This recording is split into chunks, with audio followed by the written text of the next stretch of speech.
Ladies and gentlemen, you're joining us in the back end of the warehouse just before you start to listen to my presentation about what we did in 2014. Now, just to prevent you being annoyed, we are doing this in our warehouse, so we haven't wasted your money on a soundproof recording suite. The clunking and clanking is not Marley's ghost. It is in fact Aid being moved around the warehouse, being ready to go out. So it's a living, breathing thing that we're doing. So we apologise for the noise, but not for what we're doing. Thank you, and I hope you enjoy it.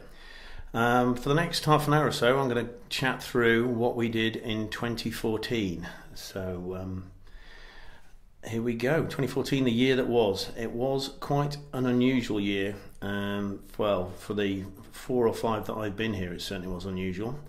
We did 17 deployments, and with everything ShelterBox, nothing is, there's always something behind that. And the 23 there, that's the number of deployments that we've done altogether, because there's 6 deployments where we put aid out with partners because it was too dangerous to do so, for instance Syria or Pakistan and places like that. So there are 23 deployments, and again I've had people disclaiming that as well, because when we went to Bolivia we did Argentina as well. So 24 deployments could be the answer, but my answers are 17 deployments with SRTs or volunteers and 23 deployments remotely altogether. We have helped 10,467 households so far. Now, we are in 2015, but that number will go up as some of the verifications come in from Syria, and we've got some Colombia figures to come in. So it might go over the 10,500 mark. And also we've distributed tarpaulins as well. So technically we could have sheltered people, but I'm not counting those. That's tents and shelter kits and boxes in that figure. So we've deployed 97 volunteers to deploy kit. Some of those are repeat offenders, because 35 of them did more than one deployment. And we've trained 98 SRTs. Our SRTs come from all over the globe. The sun never sets on ShelterBox, as you can see, and that's an idea of where all our people come from or where they reside at the moment.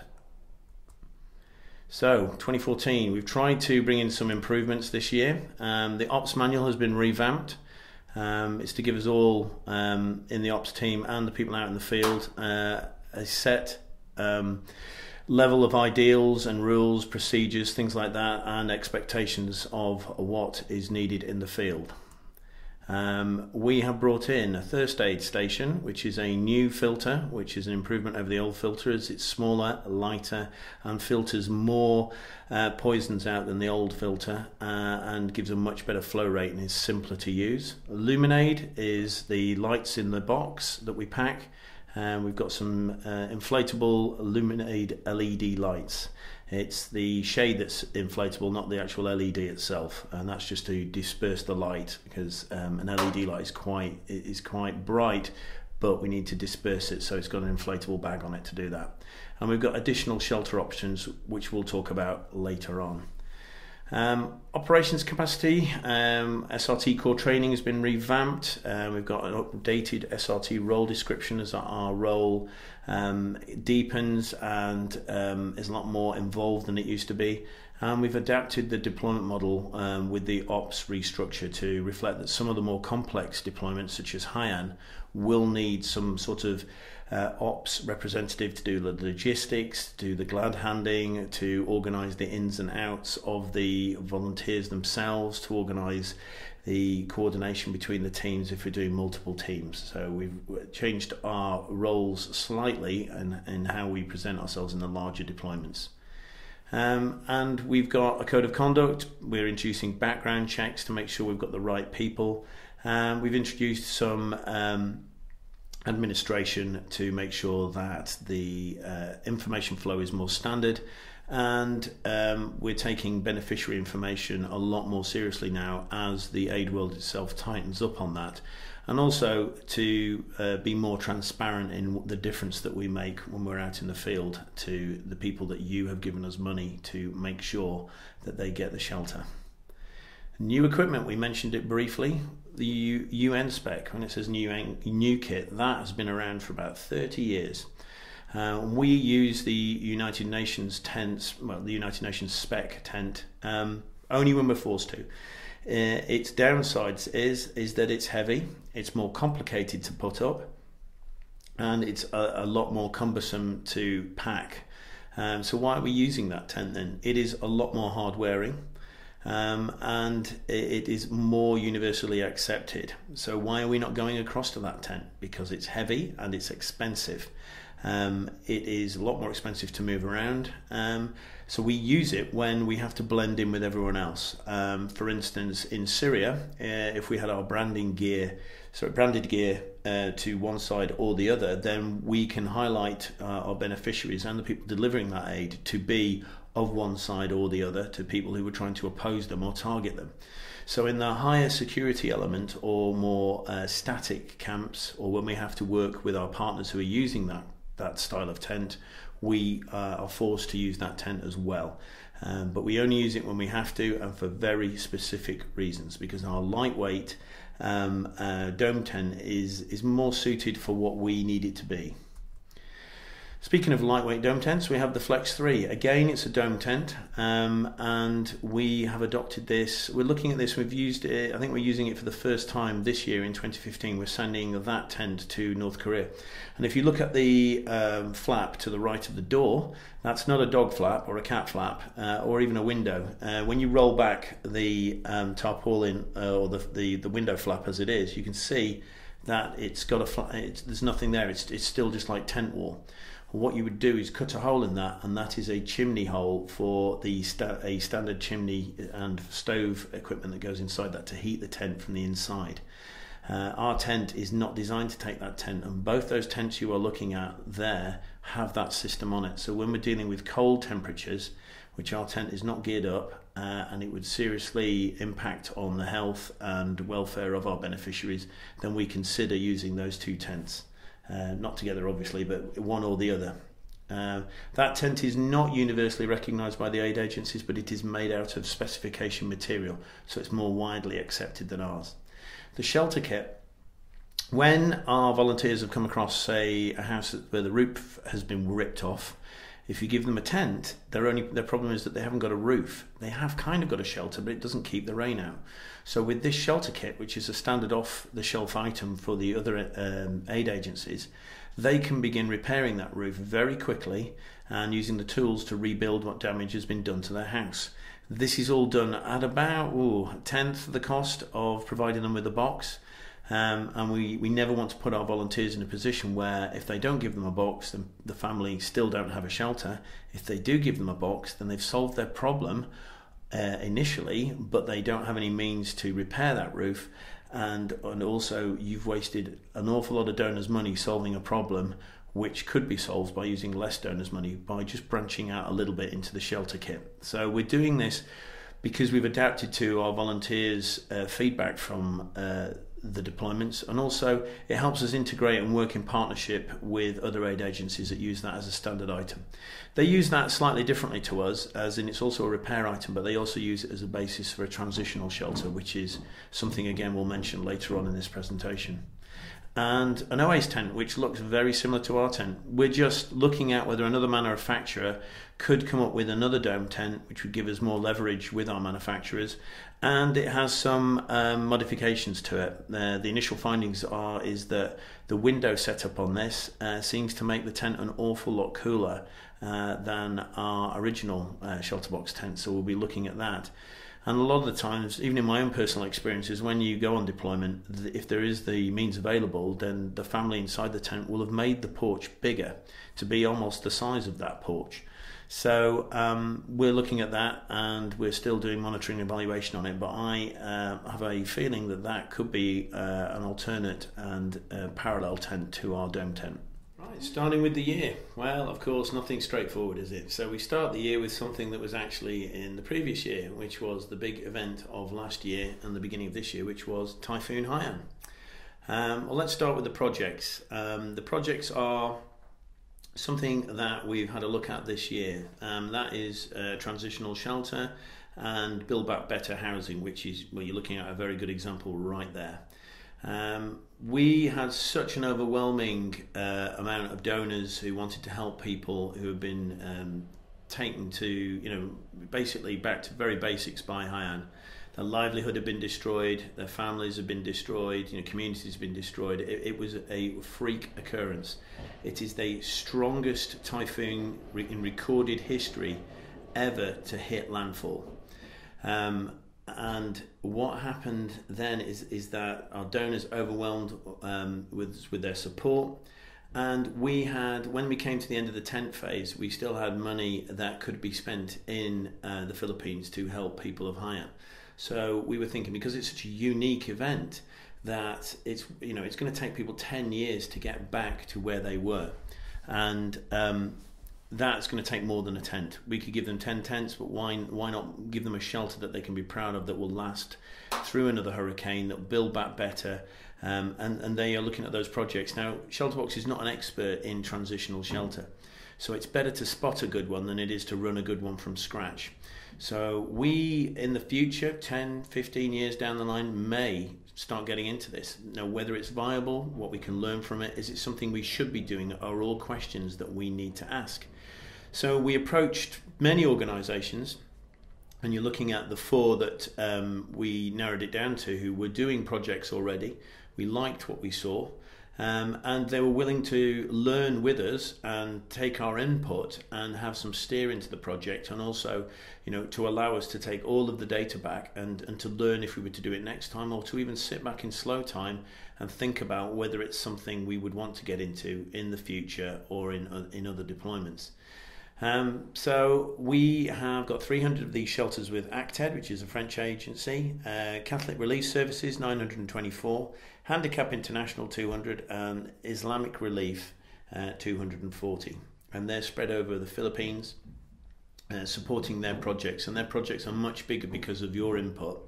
And these are the kind of things we're looking at. And as you can see, each individual shelter in each one of those projects is slightly different, because that is the very nature of these projects. It uses the people who are going to live in them to come up with a design that they agree to, they bought into it. And that is why building them in a shed somewhere miles across the planet and just delivering them is not going to be the solution. They're all built with respect to the climate, the culture, the people who are actually having input. It is their project. And that is why we've supported these projects, because they really are top quality. They've already been tested with a typhoon that went through there and that we responded to. And because of the Build Back Better procedures and the training that we've given them, these people have survived, and the shelters have survived pretty much intact with very little damage when the typhoon went through. So this is a success. I don't think you'll be seeing it again in the near future, as it's not our core business, but Haiyan was very, very special, once in a lifetime thing, and we tailored our response to that once in a lifetime thing. Maybe in the future, who knows? Watch this space. Typhoon Haiyan itself, while that was going on, we were doing what we do best, which is delivering tented shelter to people. As you can see right there, that captures everything we were doing in Haiyan. That tent right next to their damaged house, they can live in the tent while they spend months, repairing their house and getting their families back in there. All in all, we gave shelter to 7,276 households. That's just for Haiyan, so that straddles the year. So not even 2013, 2014, 2015 doesn't even stand up to, the deployments, because the disasters, they just don't look at the calendar, they just swan through. So, that's, over 7,000 families that have been given shelter because of your donations and your help and what you do. That pretty much sums up Haiyan to me, is that the bit that you can't see, the bit that our volunteers don't pack in the box but is there, is community. That is a shop. That is what that family were doing before Haiyan, and that's what they're doing after Haiyan. Their community is still going, they're still supporting each other, they've still got that help going around, and their livelihoods are still going, so they can still make a profit. They can then buy food to eat, they can buy materials to rebuild their house, or earn a living to rent a house or save up for a deposit. All of these things happen because of what you don't put in the box, but what is there, as strong as any other item that goes in there. And again, another one that conjures up to me everything that we did in Hyen and what we're doing to this very day is, there's that guy, he's mending his house with our toolkit and our tent, which is now his. And it's a solution that helps people get back while they still have claim on their land, and doesn't destroy the community and keeps it all intact. So Syria, no numbers on that one because Syria is ongoing. It went on through the year and it's still ongoing now, but we'll draw it later in a slide. But in January, we were with our partners in Turkey getting tents into Syria and Turkey and Iraq to help. But that's the Turkey was going on in January to try and find pipelines to get our aid into Syria. We made the very conscious decision not to send our volunteers into Syria.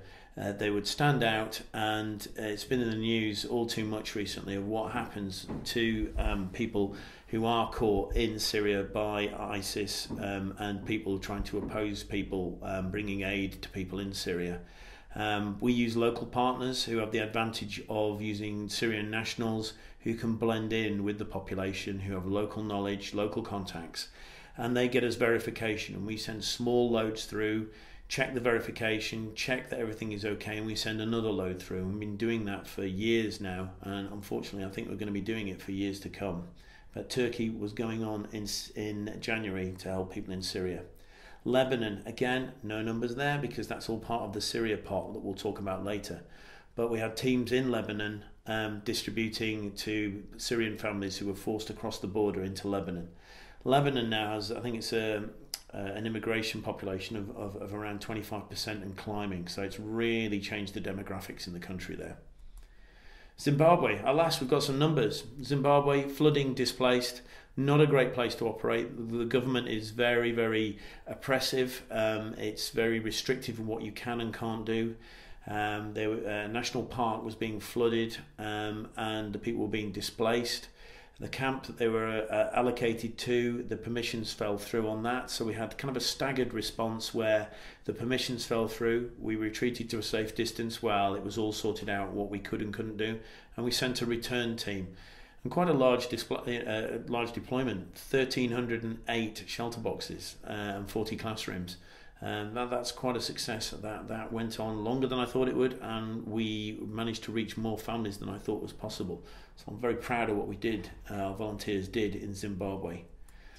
Bolivia, March, flooding, 445 boxes, and we also helped some people across the border in Argentina. Cross-border issues and importation prevented us from getting shelter to them, but we managed to get some locally bought items to help them. The screen grab is one of the conditions that they were facing, and the one on the left is from Oxfam, our partners in there, and that's in their official literature that they're proud to be partners of ShelterBox working in Bolivia. North Korea, or the Democratic People's Republic of Korea, to those in the know, that was March. There's an asterisk there to remind you that that photograph is a bit of a swizz. It's not a photograph taken this March, it was a photograph taken the previous March. We haven't got any photographs through yet of the last deployment in March, but this is exactly what we were doing, being shown where the tents have gone by the North Korean government, and as you can see, those tents are very, very well looked after. They've got irrigation, paths, some of them even got stone porches built around them. And that's pretty much on the right. It's pretty much the loneliest ShelterBox tent I've ever seen. It was on the top of a mountain.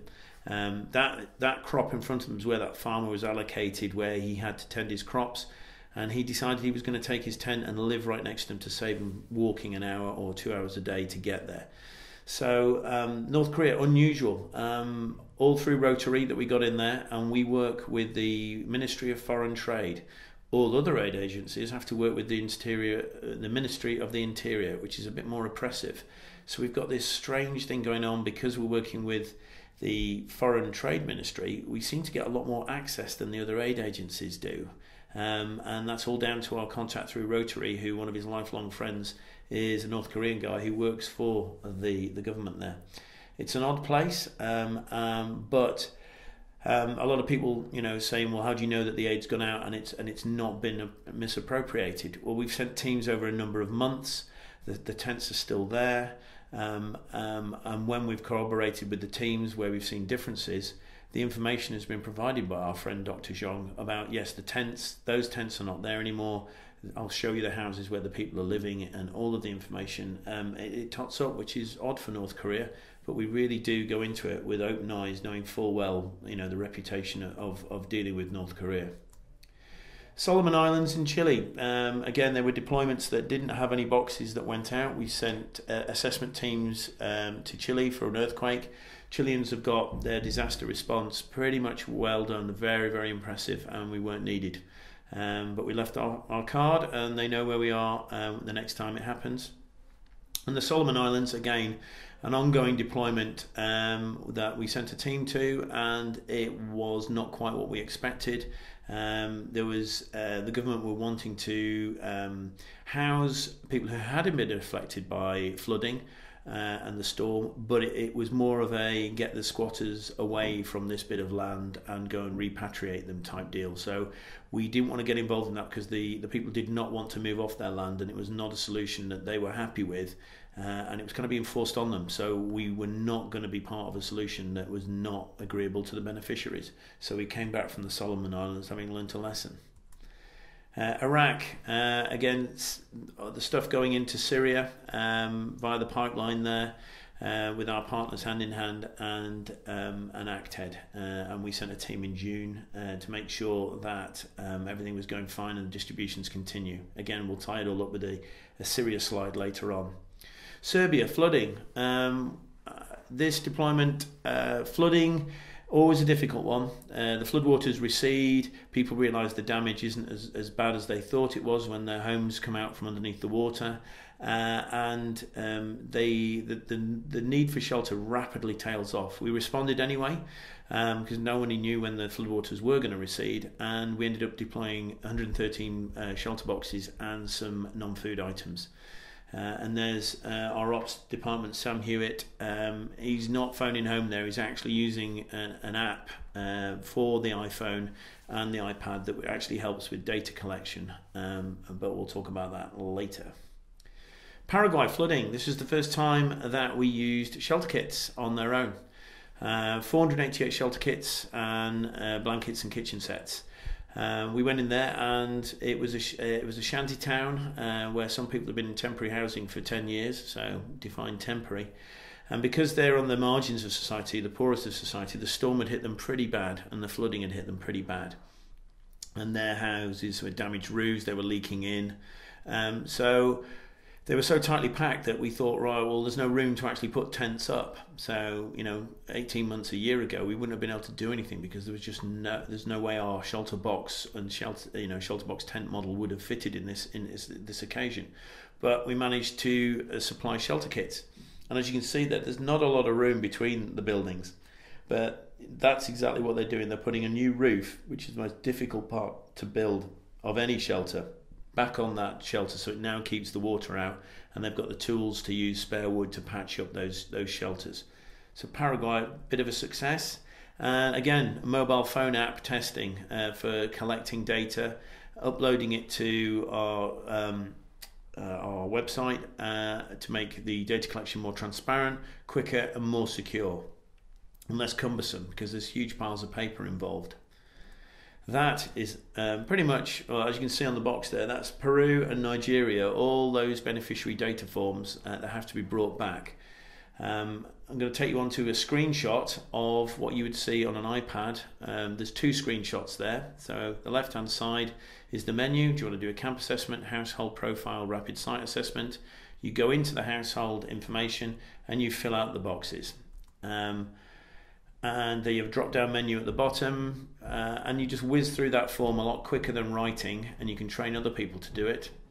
And you collect all that data, and it gets uploaded to the server. As soon as it goes into Wi-Fi, it uploads the data. So the data is not at risk to be stolen by anyone else, and it will make everything more efficient and quicker to bring in. Where we're at the moment is that the application itself works wonderfully, and we're working on the questionnaire to make that questionnaire that if you've got 100 people in front of you, that it will auto-fill a lot of from the first family, because you have to select what you're going to put in anyway. You might as well start with a useful answer that worked on family one. Chances are it'll probably work with a few other families as well. So that's where we are with the app. Again, that's the database that it uploads to, and this was all paid for by a company called Beazley. Ordinary donors' money's not gone into this. It was a special targeted by our fundraising that they said, right, what do you want help with? We will go out and ask companies to sponsor this actual project. There we go. Moving back to the deployments now. Iraqi Kurdistan.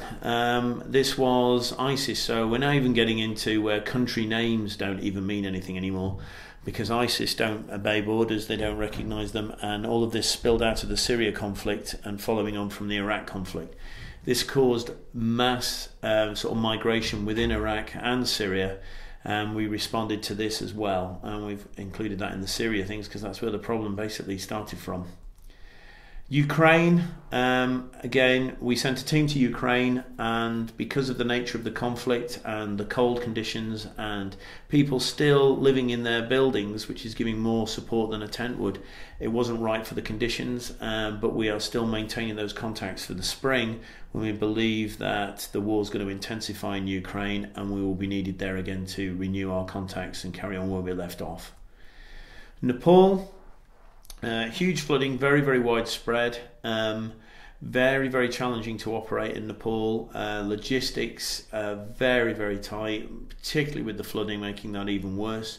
So we spent a lot of volunteer days trying to reach people that no one else could get to. And we did 426 boxes in Nepal, smaller than we thought, but the people that we reached, no one else was coming to find. So in Nepal, challenging and also very difficult to get things into. Very short runway. It's only a narrow-bodied aircraft that gets in there, so there's very little kit that can get in there. We are now exploring whether we can pre-position aid there, should we need to go back to Nepal in case of flooding, or more likely than that, an earthquake. Philippines again, Typhoon Ramasan got hit quite badly. We had kit left over from Haiyan, so we distributed those figures there. ShelterBox tents, 84 boxes, just nearly 1,500 tarps and 700 and odd so toolkits. Syria. So let's get into some numbers now. Syria's been going on since 2012, and it's probably going to go on for another couple of years as well. We sent non-food items to test the pipeline with partners that we hadn't worked with before, and also we continue to send non-food items in storehouses, and then when the conditions allow, our partners will dash across the border. When need arises, they will respond quickly from that. So we've got a kind of a pool of kit and aid in Turkey and Iraq, and when these situations arise, they dash across and respond to the need, because it ebbs and flows with the front line changing places and the intensity of the conflict. So in 2014, if you break it down, we have 6,077 households that have been helped in Syria. Sorry, since 2012, not just last year. But Syria in total is 6,077 households, and that number is going up daily as our partners respond there. That's how it's broken down. Jordan, Iraq, Lebanon, Syria, those are all the countries that we've operated in. Some with our volunteers on the ground, and where the security situation cannot allow, then we use our partners. And that is the list of kit there. You can read as well as I can. I'm not going to read that out. So, back over the globe to the other side, Mexico. Again, hurricane caused flooding and devastation, and we sent a team, and they judged it again to be another, a little bit earlier, another shelter kit distribution, and we distributed shelter kits in Mexico. 450 shelter kits went out in Mexico. It took us quite a while to get the kit in there, and we kept sending back teams to compensate for that logistics delay. But because their situation was so static, no one was coming to help them, that there was no room for any other sort of way of helping them, that the shelter kits were still useful when they arrived a couple of months after when the actual hurricane hit. Pakistan, 496 tents. Again, my asterisk is to remind me that picture is a bit of a swizz, because we're still waiting for verification photographs from the Army and the National Disaster Management Agency up in the border regions. But that is from previous distributions in 2013 from Pakistan, and 496 tents have gone up there for flooding and conflict in the border regions. This was quite problematical, as in this load was sent to another disaster and it got stuck in customs, and then with the NDMA and the Army's help, they managed to secure the release of those tents with no charge and distribute them to people who needed it desperately in those border regions. Again, so I'm telling a lie, it's 350 shelter kits in Mexico. I've obviously chucked that slide in the middle there. So 350 shelter kits went out in Mexico, and that slide does reveal exactly the problem. As you can see, there's about 3 or 4 households in there. There's just no room for a tent to go. Niger, flooding in November. Niger gets regional and flooding every year. Normally it can be coped with, and they have a nomadic kind of lifestyle to get around that flooding. But this year's been particularly bad, and 200 boxes have been distributed with our partners.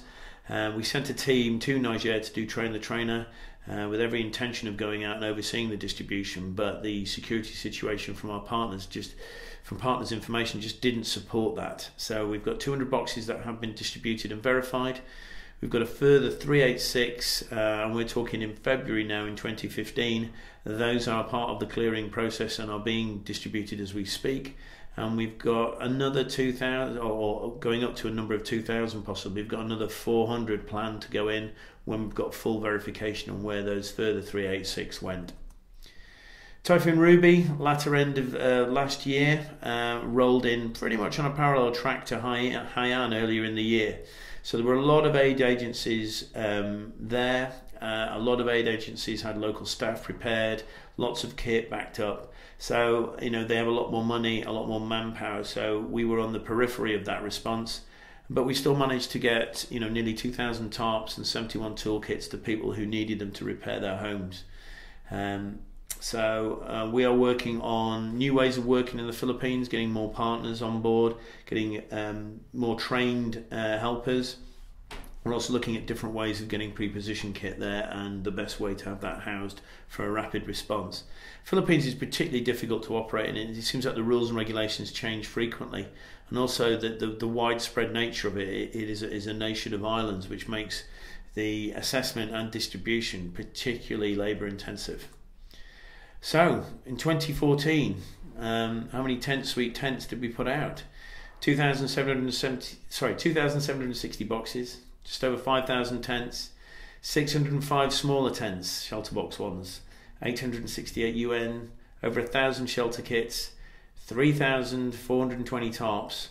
Households with shelter, 3,887, but if you take away the tarps, because they could be used for repairing as well, bona fide shelters, 10,467. Now, as I say, that number is going to go up because we only tell our donors that shelter has gone out and the boxes have gone out when we absolutely know that it's been verified to our extent. So we've got some figures from Colombia that we're still chasing our partners with to make sure that we get as much verification as we possibly can, and the Syria figures as well. Because of the nature of going into a war zone and distributing, verification is often slow and very difficult to get.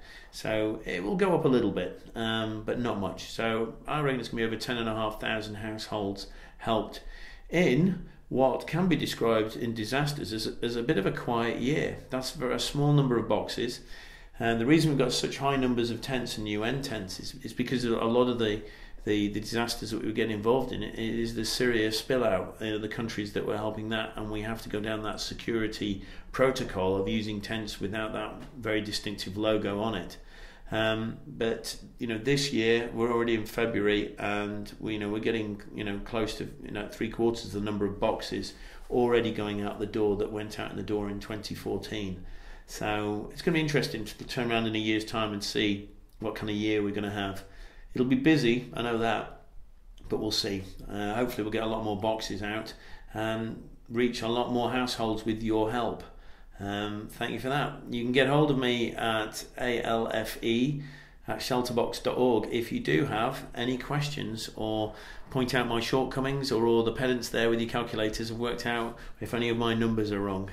But thank you for your time, and email me if you have any questions.